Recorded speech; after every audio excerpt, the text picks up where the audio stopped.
Hello বন্ধু ও বান্ধবীগণ, বিপু খানের পক্ষ থেকে আপনাদেরকে স্বাগতম। আজকে আমি আছি রাজশাহীর পাঠানপাড়ায়। কি মনে করছেন, পাঠানপাড়া শাহরুখ খানের পাঠান ছবি শুটিং হয়েছে এখানে?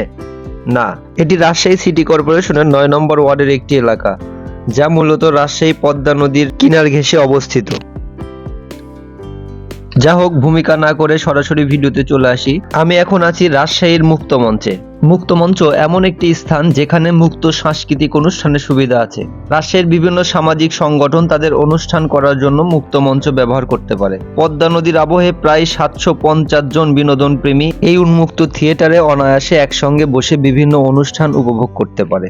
মুক্তমঞ্চ সহ আশেপাশে যা কিছু আছে সব মিলে একসঙ্গে এটির নাম মূলত লালন শাহ পার্ক। আমরা দূর দূরান্ত থেকে যারা রাজশাহী ভ্রমণ করতে যাই, তাদের পছন্দের জায়গার তালিকার প্রথম দিকে থাকে রাজশাহী পদ্মার পাড়। আর আমি এখন যেখানে আছি মূলত এটাকেই রাজশাহী পদ্মার পাড় হিসেবে বিবেচনা করা হয়। এই লালন শাহ পার্ক রাজশাহী মহানগরীর পাঠানপাড়ার পদ্মা নদীর কূল ঘেঁষে নির্মিত একটি উদ্যান ও বিনোদন কেন্দ্র।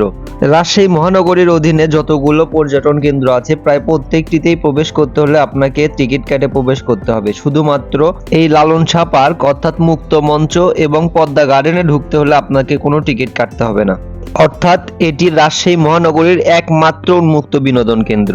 রাজশাহী সিটি কর্পোরেশনের উদ্যোগে ২০১৩ সালে এই পার্কটি স্থাপন করা হয়। মরমী কবি লালন শাহের নামে এর নামকরণ করা হয়। ২০১৩ সালে মহানগরীর পদ্মাপাড়ের সৌন্দর্য বর্ধন ও বিনোদনের জন্য রাজশাহী মহানগরীর ৯ নম্বর ওয়ার্ডের পাঠানপাড়া পদ্মাপাড়ের ৫৫ একর জমির উপর রাজশাহী সিটি কর্পোরেশনের উদ্যোগে নির্মাণ করা হয় এই লালন শাহ পার্ক। রাজশাহী সিটি কর্পোরেশনের উন্নয়ন প্রকল্পের আওতায় ২,৬৪,০০,০০০ টাকা ব্যয়ে এই নির্মাণ কাজ শেষ করা হয়। এই পার্কে একসঙ্গে প্রায় ৫ থেকে ৭,০০০ মানুষ একসাথে অবস্থান করতে পারে। পার্কের অভ্যন্তরকে গ্রিন জোন, ল্যান্ডস্কেপ এবং পর্যটন ভ্রমণের জন্য বিভিন্ন ধরনের আইটেম তৈরি করা হয়। পদ্মা নদীর টানে প্রকৃতির নির্মল পরিবেশে মুক্ত হাওয়া খেতে সব বয়সের মানুষই এখানে আসেন এবং সময় কাটিয়ে থাকেন।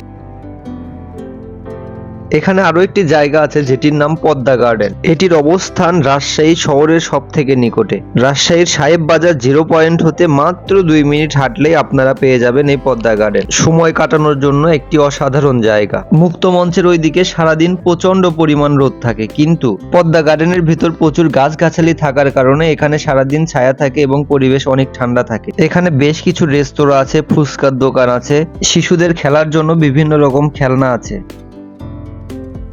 আর হ্যাঁ, এটা কিন্তু ফ্রি ওয়াইফাই জোন, আপনারাও এখানে বসে সারাদিন নেট চালাতে পারবেন বিনামূল্যে। আজ এ পর্যন্তই। সবাই ভালো থাকবেন, সুস্থ থাকবেন। সেই সাথে ভিডিও ভালো লাগলে লাইক, কমেন্ট, শেয়ার করে আমাদের পাশে থাকবেন। ধন্যবাদ সবাইকে।